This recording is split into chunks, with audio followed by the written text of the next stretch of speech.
जय माता दी, जय माता दी। बहुत सुंदर मैया जी के गीत लेके आई हूँ, आप लोग सुनिएगा ज़रूर। आप लोग के अच्छा लगे तो वीडियो को लाइक, चैनल का सब्सक्राइब ज़रूर कीजिएगा। आप लोग के दिल से धन्यवाद।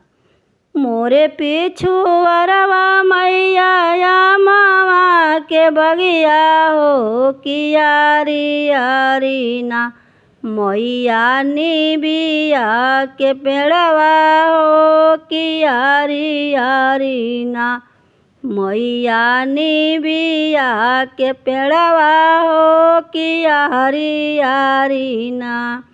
अमवा के डलिया बैठी बोले ले कोयलिया हो कि जागी मैया ना, भइले भोर भिनु सरवा हो कि जागी मैया ना, भइले भोर भिनु सरवा हो कि जागी मैया ना।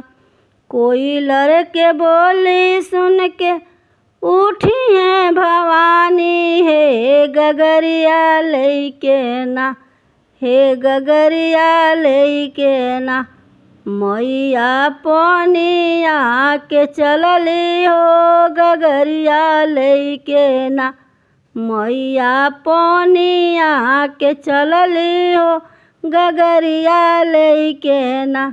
भरी के गगरिया मैया मोरी धइली कमरवा हो कि जो है लगली ना, मैया मौलिया के रहिया हो कि जो है लगली ना, मैया मौलिया के रहिया हो कि जो है लगली ना।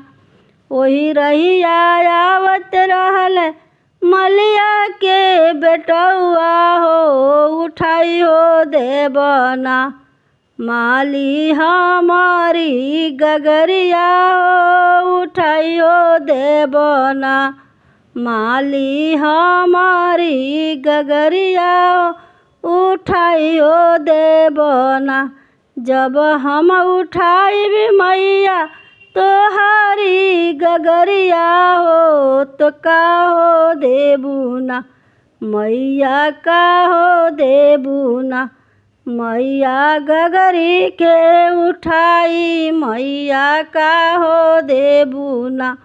तोहरा के देबो माली अन धन सोनवा हो किरनिया के देबो ना, किरनिया के देबो ना। मलिया सोर हो सिंगरवा हो कि तोहरा के देबो ना, मलिया सोर हो सिंगरवा हो किरनिया के देबो ना।